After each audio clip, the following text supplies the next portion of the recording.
빈칸 문제에 약해, 순서 넣기에 약해, 그런 약점인 것을 분명하게 찾아내야 하겠습니다. 안녕하세요. 에듀어브 TV의 박재범입니다. 자, 오늘은 대치동에서 소문난 대치동 스타 강사 백승문 영어 선생님을 모시고 앞으로 남은 100일, 수능 100일 전에 준비해야 될 사항에 대해서 간단하게 이야기 듣는 시간을 갖도록 하겠습니다. 안녕하세요. 안녕하십니까. 네. 자, 이제 수능이 100일도 채 안 남았습니다. 네, 그렇습니다. 지금, 네, 코로나19로 인해서 다들 힘들어하고 하는데 이제 수험생들 사실 공부하기도 벅찰 거예요. 그렇죠. 예. 그런데 이런 상황에 특히 굉장히 중요한 영어 과목 어떻게 예. 준비해야 될지 한번 간단하게 설명해 주시겠습니까? 일단 모든 수험생들의 목표는 1등급입니다. 네. 1등급인데 그러면 어떻게 1등급을 맞이해야 되느냐? 공부를 많이 해야죠, 일단. 근데 이제 또 어떻게 많이 해야 되느냐? 그건 학생들마다 각 필요한 부분이 있을 거예요. 네. 그러면 그 필요한 부분에 집중을 해야 되겠죠. 음흠. 굳이 지금까지 맞춰왔던 문제들을 또다시 풀 수는 없으니까 자기가 가장 틀렸고 약점이던 문제를 주로 아주 집중적으로 공략함으로 해서 그 문제만 맞추면 등급이 오른다 라는 좀 확신을 갖고 공부를 하면 되겠습니다.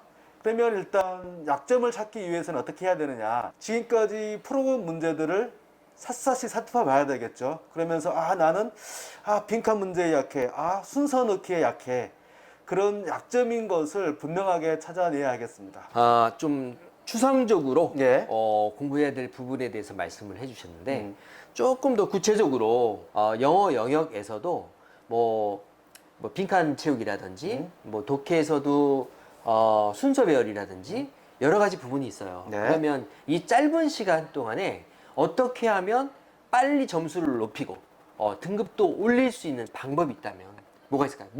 그러니까 열심히 하고 하는 거 다 좋은데 네. 짧은 시간 안에 그래도 많은 효과를 낼 수 있는 그런 전략이 있다면 뭐가 있을까요? 예, 보통 이제 수험생들은 문제를 풀 때 항상 시간 탓을 합니다. 그리고 번 수능 시험에서는 자기가 풀었던 문제가 분명히 등장을 합니다. 한 7문제 정도? 그러면 그 7문제들을 빨리 풀고 시간을 아껴두는 거죠. 그리고 네. 새로운 지문에 조금 더 많은 시간을 투자를 하면 독해가 정확해질 것입니다. 그러면 어떻게 해야 되냐면 지금까지 풀어왔던 EBS 교재 그 각 지문마다 정확하게 주제가 무엇인지, 주제 문장이 무엇인지 다 밑줄을 치든지 아니면 주제 문장이 안 드러나 있으면 직접 손으로 쓰면서 이 지문에서는 이게 주제였어 라고 확실하게 머릿속에 담아두는 그런 과정이 필요할 것입니다. 그렇게 하는 이유는 뭐냐면 시간을 아끼는 거죠. 그래야지 좀 우리가 어려운 문제, 즉 빈칸 넣기나 요즘에는 순서 넣기가 굉장히 좀 어려운데 그 문제를 충분하게 풀 수 있는 시간을 확보할 수 있을 것입니다. 다시 한번 말씀드리면 지금 당장 우리가 조금 더 EBS 문제에 집중해야 되는 이유는 시간을 아끼자. 그래서 그 시간을 아껴서 우리가 한 번도 보지 못했던 새로운 지문에 조금 더 집중적으로 여유롭게 풀 수 있는 좀 시간을 확보하자. 그래서 저는 100일 동안 가장 좀 더 집중적으로 해야 된다 그러면 EBS 지문을 확실하게 내 것으로 좀 만들자. 그게 우선이라고 생각합니다. 네. 결국에는 EBS 문제를 정리하면서 틀린 문제와 맞는 문제, 특히 틀린 문제를 앞으로 틀리지 않게 만드는 방법, 그리고 어떻게 하면 시간을 줄일 수 있는지 이런 것들로 이제 요약을 할 수 있을 것 같은데, 저희 에듀어브에서 이제 그 백승문 선생님이 직접 출제하신 모의고사를 가지고 아마 온라인 모의고사 스터디를 진행할 예정이십니다. 그래서 주로 어떤 부분에 포커스를 맞춰서 진행을 하실지 한번 간단하게 이야기 들을 수 있을까요? 일단 어떤 문제든지 우리가 문제를 풀 때는 주제문이 굉장히 중요합니다.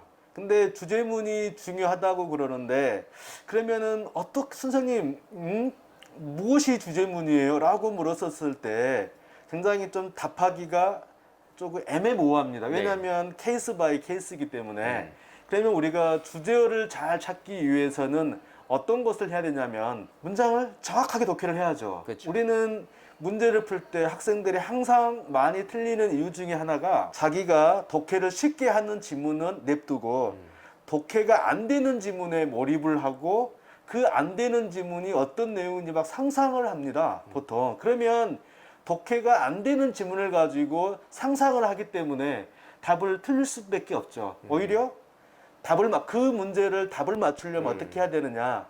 독해가 안 되는 문장 포기하면 됩니다. 근데 우리는 그 순간에 독해가 안 되는 지문, 안 되는 문장 안에 답이 있을 것 같으니까 쉽게 포기를 못 하죠. 그래서 마지막 할 수 있는 것들은 조금 우리가 이런 문장들은 독해가 잘 안 돼. 독해가 잘 안 되는 문장의 유형들을 좀 만들어서 그런 지문들에만 일단 익숙해지면 주제 찾기가 훨씬 더 수월해질 것입니다.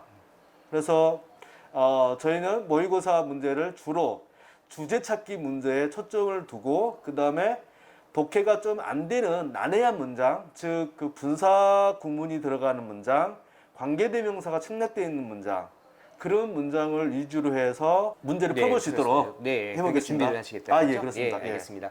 여러분들 이제 마무리 정리를 해야 되는 아주 중요한 시기가 되었습니다. 시간이 얼마 안 남았지만 정말 핵심이 되는 부분들, 그런 부분들을 반복해서 준비를 하는 것이 남은 그 수능 준비에 핵심이 될 것 같은데요. 저희 에듀어부의 온라인 모의고사 스터디를 통해서 남은 시간 잘 정리할 수 있었으면 좋겠습니다. 그러면 온라인 모의고사 때 다시 찾아뵙겠습니다. 감사합니다.